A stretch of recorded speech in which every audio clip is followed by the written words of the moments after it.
What's up guys, welcome to AnimeKouhai. If you'd like to help me out, please hit the like button and subscribe to my channel.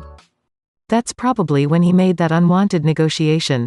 I sighed internally, but it turned out to be a blessing in disguise. I didn't know how things would have turned out if Guy ultimately decided to join the battle at that point. We were just talking about that earlier, but this is good timing. We can go over it once more, and I'll explain it myself. Taking the lead here, I decided to elucidate everything. I didn't think Leon or Ruminez would say anything uncalled for, but better safe than sorry. It was probably a good idea to hide critical information, like Chloe casually leaping through time, or that she had gone through several loops already. I thought that if I never mentioned it in the first place, then there was no way for him to find out. And for that reason, we defeated the rampaging Chronoa and resolved the case. Although this wound up dumping all of the blame on Chronoa, it was done to protect Chloe. It would have only led to trouble if we explained that Chloe was Chronoa. I wanted to keep it a secret from Guy. I see, you went through a lot. Then, can I ask just one thing? Ask me anything. That girl over there, no matter how you look at it, is a hero. How are you going to explain that? I tried to cover up the story, but it was impossible with Guy. Next, I attempted to give a probable yet absurd explanation. This child's hidden power was awakened in that fight. Don't lie. I knew it. Awakening to new powers in the middle of a fight was a classic development, but as expected, such an excuse didn't work. The truth is, I hesitated, wondering what to say.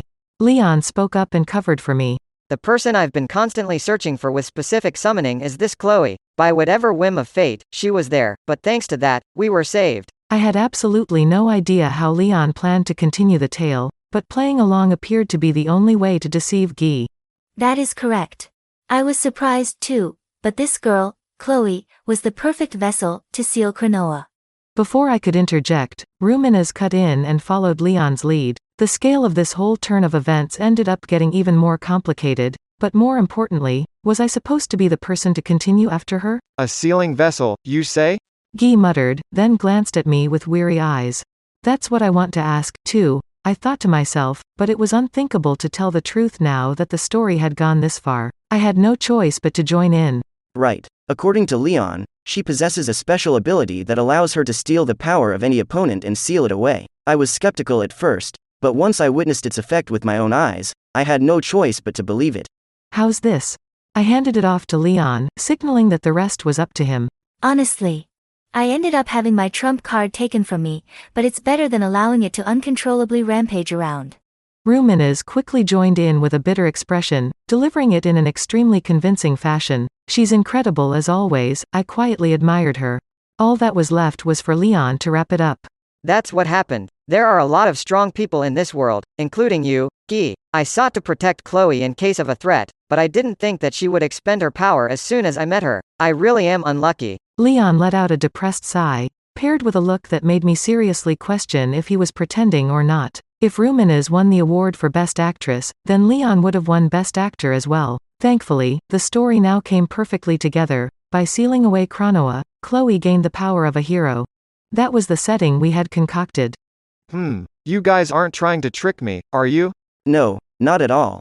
Being overly doubtful is a bad habit of yours. That's right. You shouldn't worry about such trivial things. We denied Guy's suspicion in perfect harmony. The reason why we were able to instantly cooperate was because the three of us all cared for Chloe. But you see, Guy mused. that girl definitely gained the power of a hero, right? Would it truly be okay to leave things as they are? Leon stood up in response to Guy's words, but Guy merely smirked and placated him by saying, Relax, I won't touch her. Then that's fine. Just remember, if you ever think of pointing a blade at Chloe, then you'll have to go through me first. Leon warned, then sat back down. While that didn't exactly help the tense atmosphere, Guy never had any murderous intent. I was on guard because I'd thought that he might cause a problem, but he subverted my expectations with his cordial behavior. I felt relieved as a result, but in an instant, something happened that made my blood run cold. The bright glint of a moving blade. I had no clue where he brought it out from, but Guy had a longsword in his hand and was currently swinging down at Chloe's neck with it. Guy's swift swordsmanship was worthy of being called godlike. My perceptual speed, which stretched things out 1,000,000 times more than normal, told me that I was already too late even if I moved immediately. Not only that, Leon and Ruminez faced the same dilemma. Everyone had an air of despair and tried to turn away from the horror that would transpire. But, in the next moment, a sharp and clear clang echoed. The small Chloe suddenly grew up and blocked Guy's attack. I didn't know when she had pulled a sword out, either. Her clothes had also changed to that of a hero. Chloe's usage of her Holy Spirit armor was fairly natural, and she seemed to have already mastered it. Nice to meet you, Demon Lord Gi-san. Even though it's my first time seeing you in person, I always knew you were strong.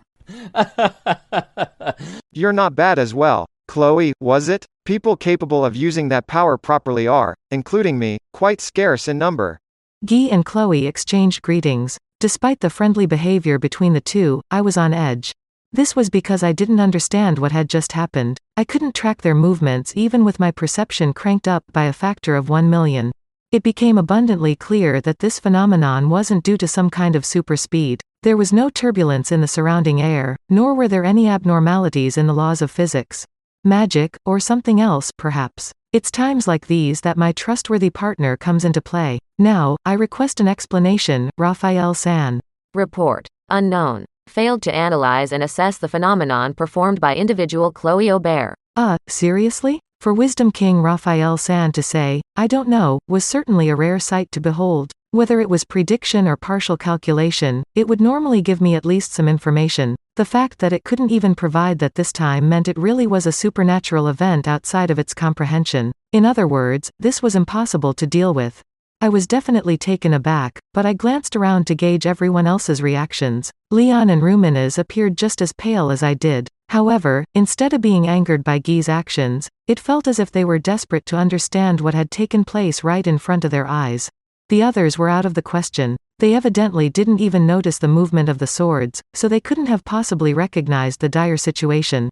If anything, Diablo was the only one who looked remotely surprised. Maybe he had some idea of what had just occurred. I'd ask him about that later, but first, I had to stop Guy and Chloe. With an expression that read, "It's my turn," Chloe began attacking Guy. They were amicable enough when they exchanged greetings, so why is this happening? They crossed swords several times. It felt like I was watching a stop-motion animation. The continuity to the flow of their sword exchanges was non-existent, or so it seemed. This was bad. I couldn't fully follow everything, so this was all based on conjecture. Stop. I forced my body in between Chloe and Guy. It was a risky gamble trying to predict where they'd pop up next, but it thankfully worked. Hey, don't do anything rash. You could have been cut down by mistake. That's right, Rimuru. Guy wasn't seriously fighting, he was just testing me. Although, I'm really happy that you were so worried about me. Chloe reassured me, adding a hug and planting a kiss on my cheek. This, too, was another stop-motion movement. I'll declare that this was unavoidable force majeure. Speaking of Chloe, right as she kissed me, she became small again. No, it was more like she became the original Chloe again. She then yelled, while turning red and shaking with anger. Enough. How dare you hug Rimuru-san on your own, and even kiss? Was that Chronoa just now?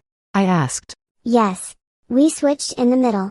Apparently, while Chloe was the one who blocked the first attack, Chronoa took over for the rest of the battle. They looked completely identical, so telling the difference was a little challenging. As soon as Chloe calmed down, Leon picked her up and carried her in his arms. He cautioned, Rimuru, I greatly appreciate the fact that you helped Chloe, but I cannot allow you to get any closer to her. Enough already, you worry too much, Leon Oni-chan. After placing Chloe down on her chair, Leon stared coldly at Guy. Guy, didn't you just say you wouldn't lay a hand on Chloe? Sorry, I was just testing her for a bit. Obviously, I had no intention of killing her. Even if that's the case, you shouldn't joke around with that level of strength, regardless of whether or not you had murderous intent. Leon was fairly angry and refused to back down against Guy, given his long-winded complaint. It was Chloe herself that intervened between the two, desperately explaining that Guy had no intention of hurting her, and that she wanted to test Guy's strength as well. Consequently, Chronoa seemed to have gone on a slight rampage, so it wasn't entirely Guy's fault. Perhaps Chloe, no, Chronoa, wanted a glimpse of how strong Guy, the cause of her death in the future, was. The current situation was entirely different from the future that Chronoa experienced. She possessed a new power that she never had before. If my memory serves me correctly, I believe it was the ultimate skill spacetime King Yog-Sothoth. Chronoa was rather interested to see if that power would work on Guy. One possibility has emerged, assuming that the individual Chloe Aubert can use the power of the unique skill time travel, which has been integrated into ultimate skill Yog-Sothoth, to control time. Analyze and assess will always fail. since it is impossible to observe phenomena that are not on the same time axis. Ah, is that so? The true nature of the power that Chloe acquired was the ability to stop time, or something to that effect. Raphael, too, was using analyze and assess on the inner workings of the unique skill time travel, but it'd still take some time before it got any conclusive results. It looked as though time travel had firmly been incorporated into Chloe's Yog Sothoth. Well yeah, it's hard to understand something you can't even observe. In short, Chloe was the one who made that power her own. While the thought of that was already absurd, I also wanted to scream aloud that being able to stop time was basically cheating. Needless to say, I wouldn't be able to see anything even with my perceptual speed stretched by 1,000,000. There was no way for us, whose bodies yielded to the flow of time, to perceive events that happened in a frozen world. No, hold on a second. If we assume that is correct, then doesn't that mean those who can't reach that time-frozen world will never win against those that have, no matter how strong they are? Answer. That presumption is likely correct. Hey, you're kidding me, right? As much as I didn't want to believe it, I had no choice but to at least acknowledge that potential. I mean, even Chronoa was once killed by Gi. It was only natural that if someone could willfully stop time, then you never stood a chance. On the other hand, if we applied the same reasoning, didn't that mean Chloe could stand up to Gi right now? Even though she bore the appearance of a cute little girl, Chloe's strength had already surpassed mine. And with that realization, I broke out in a cold sweat without anyone knowing. In the end, Leon gave in and a settlement was reached. Just like you care deeply for Ramirez, I care deeply for Chloe. Keep that in mind. Leon warned, strongly insinuating that he wouldn't stand idly by next time, and sat down. I feel the same as well, Gi. I certainly admit that you are the strongest, but it would hurt to lose our cooperation, wouldn't it? Unless you are serious about antagonizing her, know that laying a hand on Chloe will make us enemies. Ruminez seemed like she was also secretly upset and joined Leon in berating Gi. That's it for this video, guys. Thank you for always watching my videos and supporting my channel. Shout out to the new members of AnimeKouhai sponsors, Juan Villalobos, Nikola Milanovic. Thank you so much guys for helping out. Shout out to the commenters, Salagadi Mosehel, Raul Escajeda, William Yancy, Paich Niria Gaming, Wabalabadabdub, Rembaru, Tangel, and last but not least, shout out to Chang Fong. I'll see you guys in the next video.